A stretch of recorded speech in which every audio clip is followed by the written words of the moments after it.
बिको फिर जा हम बिल्कुल भी इज्जतों के लुटेरे नहीं, अल्लाह माफ़ करे कि लोगों को ये डरो कि ये इज्जतें लूट लेते हैं, ऐसा कुछ भी नहीं होता। हम नहीं लूटते, हमारी लोगों ने लूटी हैं, हमने तो आज तक नहीं लूटी किसी की। वो लोगों का नफरत अंगेज बिहेवियर है हमसे, मतलब कि लोग इतनी नफरत से हमारे साथ वो ट्रीट करते हैं, हमें इतनी नफरत से हमसे बात करते हैं, ऐसे हमसे दूर भागते हैं जैसे हम कोई छूत हैं, या हम पता नहीं अब नॉर्मल हैं, या पता नहीं हम उनके सर में कोई ईंट मार देंगे, या पता नहीं हम उनके साथ क्या सलूक करेंगे। ऐसा नहीं है। जगह तो दें आप माशरे में आने की, अगर आप हमें जगह नहीं देंगे तो हम ऐसे बिकते जाएंगे, हमें कोई खरीदता रहेगा, हम ऐसे ही एक जुल्म की चक्की में पिसते रहेंगे। और ये सब कुछ इसीलिए क्योंकि माशरे में जगह नहीं देता। गुरु जब हमें कहता है कि जाओ माशरे में, कहाँ जगह तुम्हारे पास, तुमने यहाँ नहीं बिकना तो जाओ जाओ, कहाँ जाओगे, तो वो उसके पास तो कोई जवाब नहीं है कहाँ जाएगी। वो क्या बताए कि मैं कहाँ जाऊंगी, तो वो कहती जी मैं तो कहीं भी नहीं जाऊंगी, तो वो कहेगी फिर जाओ अगले घर जाओ। एक इसमें गलती ये है कि जब आप एक ऐसा बच्चा देखते हैं जो मुख्तलिफ है, तो उसको इतना जलील ना किया जाए कि उसके पास कोई राह ना बचे। मतलब कि अब मेरा भाई अगर घर आके मुझे कहे कि मैं इसकी वजह से दोस्तों में नहीं खेल सकता, मैं दोस्तों में जाता हूँ तो मुझे लड़के मजाक करते हैं कि तुम्हारा भाई खुश रहा है। अगर मेरा बाप मुझे आके कहे कि मैं बाहर मस्जिद में जाता हूँ तो हर कोई मुझसे सवाल पूछता है आके कि यार तुम्हारा बेटा खुश रहा है, तो बताए मेरे दिल पे फिर क्या गुजरेगी। मैं घर बैठी जो सुन रही हूँ ये सारी बातें अपने बाप की, अपने भाई की, अपनी माँ की, हर किसी की, और फिर वो आके वो बातें सुन के मुझ पर तशद्दुद करने लड़का बनने के लिए, तो फिर मैं क्या करती। और ठीक है ना, मुझे राय फरार इख्तियार करना ही था, मैं राय फरार ना भी इख्तियार करती तो एटलीस्ट उन्होंने मुझे घर से निकालना ही था इज्जत के मारे। तो जब हम उस स्टेज पे घर, तो गुरु ने वो जिंदगी गुजारी, गुरु को पता है कि इस स्टेज पे आके ये या तो घर से भाग जाएगी या ये घर से निकाली जाएगी। तो वो जब घर से निकाली जाती है या भाग जाती है तो वहां पे उसको गुरु पकड़ लेती है, वो गुरु उसको फिर डेरे पे ले जाती है। मेहरबानी हमें इस माशरे में जगह दें और हमें आने दें, हम इतने भी यार, इतना भी कोई इतना बड़ा कोई बुरे लोग भी हम लोग नहीं है। अस्सलाम वालेकुम नाज़रीन, मैं हूं आपका मेज़बान हुसनैन, आप देख रहे हैं नया पाकिस्तान। नाज़रीन इस वक्त मेरे साथ मौजूद हैं जूली, जिन्हें कुछ अर्सा कबल गिरफ्तार किया गया, अब दोबारा इन्हें कत्ल की धमकियां मिल रही हैं। इनसे बात करते हैं, इनसे पूछते हैं कि आखिर क्या वजह है जूली, पहले आप गिरफ्तार हुई और अब दोबारा आपको कत्ल की धमकियां मिल रही हैं, इसकी मेन वजह क्या है, क्यों आपको कत्ल की धमकियां दी जा रही हैं? देखिए आपको, जैसे कि मैं पहले भी बाज़ दफ़ा आवाज़ उठा चुकी हूँ, हर प्लेटफॉर्म पे आवाज़ उठा चुकी हूँ कि ट्रांसजेंडर कम्युनिटी के अंदर एक माफिया एग्जिस्ट करता है। वो माफिया जो ट्रांसजेंडर्स को इस्तेमाल करता है स्लेवरी के लिए, ह्यूमन ट्रैफिकिंग के लिए। और आपको पता है ये नाच गाने का फंक्शन जो होता है, तो ये सारा जो सोर्स ऑफ इनकम है गुरु का, वो चेले ही हैं, वो चेलों को रख के कमाता है, हम सब ये बात जानते हैं। तो गुरु को किसने हक दिया चेलों को रख के, मतलब इस एक्सप्लॉइट करने का, उन्हें कमाने का। और बाद में ये जो ह्यूमन ट्रैफिकिंग है, ये जो बार बार इनके रेट लगा के इनको बेचा खरीदा जाता है, जैसे कि भी आप जानते हैं कि भी रिसेंटली 3 ट्रांसजेंडर्स को 8 लाख का बेच रहे हैं। और 8 लाख का बेचने पे जब मैंने आवाज़ उठाने की कोशिश की कि भाई ये गैर इंसानी है और आप कैसे इंसान को बेच सकते हैं, तो उस पर फिर मुझे दोबारा से वो हरासा करना शुरू हो गए और धमकियाँ देना शुरू हो गए। क्योंकि आपको पता है ये 8 लाख रुपया 3 का मांग रहे हैं, और अगर इस तरह से आप सोचें कि ये रोज़ इस तरह बेचते और ख़रीदते हैं तो ये कितना पैसा कमाते होंगे। मतलब इंसानी ख़रीदो फरोख्त करके ये पैसा कमाया जा रहा है और इनका कोई पुरसाने हाल नहीं है। और ट्रांसजेंडर्स के पास कोई राय फरार भी नहीं है कि जिसका 8 लाख मांगा जा रहा है वो कहाँ पर जाए, वो कहाँ जाके फ़रार हासिल करे, और जो फ़रार हासिल करने की कोशिश करती है उसके साथ कैसा सलूक होता है वो आप बेहतर जानते हैं। तो इसलिए अब वो दोबारा से मुझे बैक ऑफ होने के लिए कह रहे हैं कि भी तुम इस मामले में ना पड़ो और इस मामले से पीछे रहो। अच्छा, आपको कत्ल की धमकियां दी जा रही हैं, आपको ये भी कहा जा रहा है कि जाओ पुलिस के पास, हम भी पुलिस के पास जाएंगे, देख लेंगे पुलिस क्या करती है क्या नहीं करती, इतने इतने बड़े बयान दे रहे हैं, अदारे हमारे पास हैं। तो क्या समझती हैं, क्यों इस तरह इतनी बड़ी स्टेटमेंट वो कैसे दे सकती हैं? देखिए, अगर कोई इंसान पब्लिकली इतनी बड़ी स्टेटमेंट दे रहा है तो ऑब्वियसली उसके पास कोई रिसोर्सेज हैं, तो वो ये स्टेटमेंट दे रहा है। आप देखें कि अल्हम्दुलिल्लाह अल्लाह ने मुझे नाम और शोहरत भी दिया है, लेकिन इसके बावजूद भी मेरे पास इतना इख्तियार नहीं है कि मैं इतनी बड़ी स्टेटमेंट दे सकूँ और मैं किसी को इतना बड़ा इस तरह से चैलेंज कर दूँ कि भाई मैं बेचूंगी भी और मैं खरीदूंगी भी और तुम जाओ जाके पुलिस में चली जाओ, जहाँ मर्जी हम देख लेंगे तुम क्या करोगी। तो मुझे नहीं पता कि उन्होंने ये इतना बड़ा दावा किस बुनियाद पर किया है, उनके पास कौन से रिसोर्सेज हैं, लेकिन उनके पास ऑब्वियसली पैसा है तो ताकत तो है। अगर वो 8-8 लाख का ट्रांस बेच रही हैं और अगर वो 10-10 लाख का ट्रांस बेच रही हैं और ये कारोबार मुसलसल चल रहा है, तो वो पैसा कहाँ है? वो आपने इसके अलावा आवाज़ उठाई तो आपको कत्ल की धमकियां दी जा रही हैं, तो क्या कहते हैं आप इसके बारे में? क्या कहते हैं? देखें, अब जारी बात है, माफिया जो एक पैसा कमा रहा है जिसका सोर्स ऑफ आपको किसी ने सपोर्ट नहीं किया? सपोर्ट बिल्कुल आवाम सपोर्ट कर रही है। मैं पहले भी जब जेल में गई थी तो पब्लिक मेरे पीछे अल्हम्दुलिल्लाह खड़ी हुई, लोग मेरे पीछे खड़े हुए सपोर्ट करने के लिए। जस्टिस फॉर जूली का एक हैशटैग बना, एक ट्रेंड बना, तो अल्हम्दुलिल्लाह आवाम की सपोर्ट है और इदारों की भी सपोर्ट है। हमें ट्रांसजेंडर प्रोटेक्शन एक्ट दिया गया है जिसमें हमारी सेल्फ परसीव्ड आइडेंटिटी को एक्नॉलेज किया गया है, जिसमें हमारे राइट्स को एक्नॉलेज किया गया है। तो कोई वजह नहीं बनती बेचने खरीदने की, कोई वजह नहीं बनती गुरु को कहने की कि भाई ये सरपरस्त है। आप मुझे ये बताएं कि गुरु को किसने इख्तियार दिया है कि वो 6, 7, 8 इंसानों को पास रखे और एक्सप्लॉइट करे।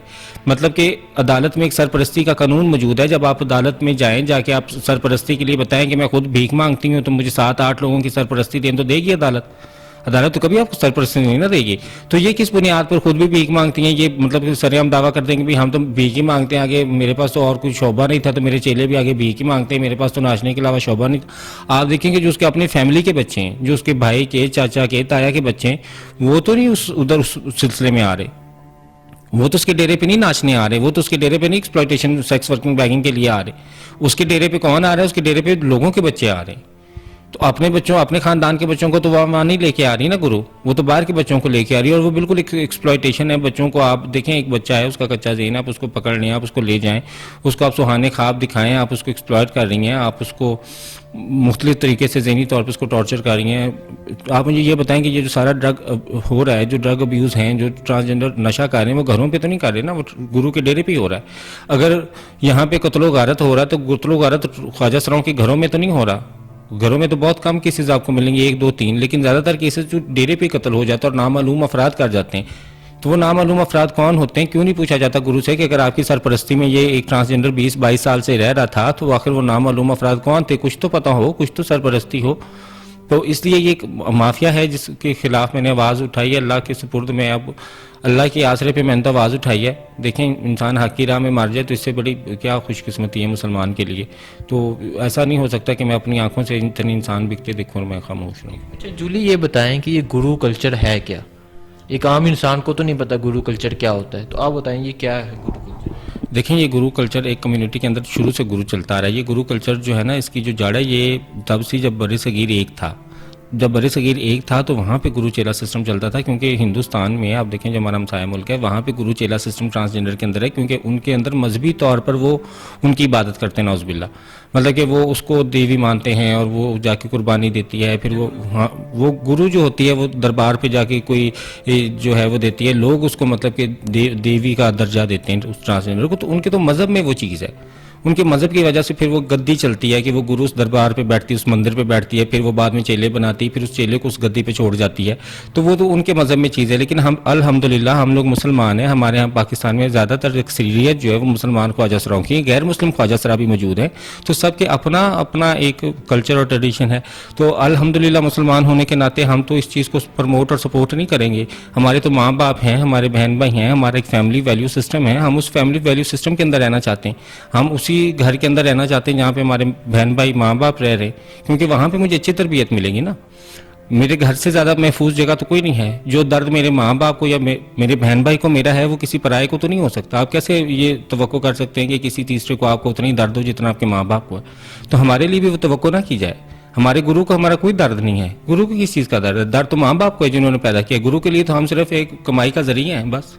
और हम सब जानते हैं गुरु कहाँ से कमाता है। ठीक है, जब आप नहीं पता माशरे को इस बात। जब एक ख्वाजा सरा पैदा होता है तो माँ बाप उसे दे आते हैं। नहीं, ये सब झूठ बात है। माँ बाप उसे बिल्कुल नहीं दे के आते। ख्वाजा सरा पैदा होता है, वो अपने घर में ही रहता है, वो अपने घर में ही पलता पड़ता है, लेकिन एक्स्ट्रा तशद्दुद की वजह से वो घर से भाग जाता है। जब माँ बाप बहन भाई दिन रात उस पर तशद्दुद करते हैं लड़का बनने के लिए, जब उसको हर जगह पे मोहल्ले में एक्सप्लॉइट किया जाता है, उसको हर तरफ मजाक बनाया जाता है, तो वो राय फरार इख्तियार करता है वहाँ से। तो माशरे की इसमें क्या गलती है? माशरे की इसमें गलती ये है कि जब आप एक ऐसा बच्चा देखते हैं जो मुख्तलिफ है तो उसको इतना जलील ना किया जाए कि उसके पास कोई राह ना बचे। मतलब कि अब मेरा भाई अगर घर आके मुझे कहे कि भाई मैं इसकी वजह से दोस्तों में नहीं खेल सकता, मैं दोस्तों में जाता हूँ तो मुझे लड़के मजाक करते हैं कि तुम्हारा भाई खुश रहा है। अगर मेरा बाप मुझे आके कहे कि मैं बाहर मस्जिद में जाता हूँ तो हर कोई मुझसे सवाल पूछता है आके कि यार तुम्हारा बेटा खुश रहा है, तो बताए मेरे दिल पे फिर क्या गुजरेगी? मैं घर बैठी जो सुन रही हूँ ये सारी बातें अपने बाप की, अपने भाई की, अपनी माँ की, हर किसी की, और फिर वो आके वो बातें सुन के मुझ पर तशद्दुद कर रहे हैं लड़का बनने के लिए, तो फिर मैं क्या करती? और ठीक है ना, मुझे राय फरार इख्तियार करना ही था। मैं राय फरार ना भी इख्तियार करती तो एटलीस्ट उन्होंने मुझे घर से निकालने थे इज्जत के मारे। तो जब हम उस स्टेज पे, घर तो गुरु ने वो जिंदगी गुजारी, गुरु को पता है कि इस स्टेज पे आके ये या तो घर से भाग जाएगी या ये घर से निकाली जाएगी। तो वो जब घर से निकाली जाती है, भाग जाती है, तो वहाँ पे उसको गुरु पकड़ लेती है। वो गुरु उसको फिर डेरे पे ले जाती है, डेरे पे जाके फिर वो कैद हो जाती है। फिर आपके सामने ही है कि अभी जैसे वो ऐलान करते हैं कि भाई खबरदार किसी ने बात की या कुछ मिली या किसी ने हाथ मिलाया तो मार टाक ले लेंगी। तो ये तो सिर्फ सीधा सीधा गुनाह कर दिया ना कि भाई मैं ये ऐलान कर दूं कि भाई एक इंसान से अगर कोई मिलेगा तो मैं उसे 8 लाख रुपया ले लूंगी, तो इसका क्या मतलब बनता है? इतनी दिन हो गए तो क्या हमारे अदारे जो है वो हरकत में नहीं आते? एक बच्चे को अगर गिरफ्तार किया जाए, एक बच्चे को बेचा जाए तो हमारे अदारे हरकत में आ जाते हैं। एक ट्रांसजेंडर वो भी इस कम्युनिटी का हिस्सा है, वो भी एक इंसान है, अगर उसे बेचा जाता है, उसके रेट सरेआम लगाए जाते हैं, तो हमारे जो अदारे हैं वो हरकत में नहीं आते। देखें, इदारे ने हमारे लिए हकूक़ बनाए हैं, हमारे लिए ट्रांसजेंडर प्रोटेक्शन एक्ट बनाया गया है, वो हमारे लिए बनाया गया ना, हमारे हकूक़ को महफूज बनाने के लिए बनाया गया है। अब हम पे ये मुनहसर है कि हम आवाज़ उठाते हैं या नहीं उठाते, हम उस हक को लेते हैं या नहीं लेते। पहले तो इस चीज़ को चैलेंज ही नहीं किया जा रहा। जब तक कोई केस रिपोर्ट ही नहीं होगा तो इदारा हरकत में कैसे आएगा? तो पहले तो केस का रिपोर्ट होना ज़रूरी है ना, तो केस रिपोर्ट ही नहीं होता तो किसी को आवाज़ उठानी थी। अब इंशाल्लाह मैंने ये आवाज़ उठाई है तो आगे ये आवाज़ बढ़ती जाएगी, ये आवाज़ आगे चलती जाएगी और आहिस्ता आहिस्ता फिर लोगों को ये पता चलना शुरू हो जाएगा और इदारों तक जब रिपोर्ट्स जाएंगी तो फिर ऑब्वियसली एक्शन तो लेंगे वो। ट्रांसजेंडर को इस मुल्क में, इस दुनिया में क्या मुश्किलें, क्या मुसीबतें झेलनी पड़ती हैं? देखिए, मुश्किलें और मुसीबतें जो है ना वो हर इंसान की इनफरादी और पर्सनल होती हैं। हर इंसान को इंडिविजुअल हालात दिए जाते हैं जीने के लिए और मुश्किलात होती हैं, लेकिन जो हम सबको एक जो मखसूस मुश्किल जो आप कह सकते हैं, जो मुश्तरका मुश्किल हम ख्वाजा सराओं की है, वो लोगों का नफरत अंगेज़ बिहेवियर है हमसे। मतलब कि लोग इतनी नफरत से हमारे साथ वो ट्रीट करते हैं, हमें इतनी नफरत से हमसे बात करते हैं, ऐसे हमसे दूर भागते हैं जैसे हम कोई छूत हैं, या हम पता नहीं अब नॉर्मल हैं, या पता नहीं हम उनके सर में कोई ईंट मार देंगे, या पता नहीं हम उनके साथ क्या सलूक करेंगे। ऐसा नहीं है। हमें जगह तो दें आप माशरे में आने की। अगर आप हमें जगह नहीं देंगे तो हम ऐसे बिकते जाएंगे, हमें कोई खरीदता रहेगा, हम ऐसे ही एक जुल्म की चक्की में पिसते रहेंगे। और ये सब कुछ इसीलिए क्योंकि माशरे में जगह नहीं देता। गुरु जब हमें कहता है कि जाओ माशरे में, कहाँ जगह तुम्हारे पास, तुमने यहाँ नहीं बिकना तो जाओ, कहाँ जाओगे? तो वो उसके पास तो कोई जवाब नहीं है कहाँ जाएगी। वो क्या बताएगी मैं कहाँ जाऊंगी? तो वो कहती जी मैं तो कहीं भी नहीं जाऊंगी। तो वो कहेगी फिर जाओ अगले घर जाओ, बिको फिर जाओ। हाँ, तो जब मुआशरा जगह देगा, जब उसके पास ये एतमाद होगा कि भाई मैं जाऊंगी, मैं जाके कहीं अपनी जगह सेटल करूंगी, मैं कहीं नौकरी लूंगी, मैं जाके कहीं को घर ले लूंगी किराए पे, मैं रहना शुरू कर दूंगी, जब उसके पास ये एतमाद होगा तो फिर हालात बदलना शुरू हो जाएंगे। तो मुआशरे का जगह देना बड़ा ज़रूरी है। देखिए, अगर आप इतने बुरे से बुरे इंसान को जगह दे सकते हैं इस मुआशरे में, तो हमें क्यों नहीं दे सकते? हम बिल्कुल भी इज्जतों के लुटेरे नहीं, अल्लाह माफ़ करे कि लोगों को ये डरो कि ये इज्जतें लूट लेते हैं। ऐसा कुछ भी नहीं होता। हम नहीं लूटते, हमारी लोगों ने लूटी हैं। हमने तो आज तक नहीं लूटी किसी की।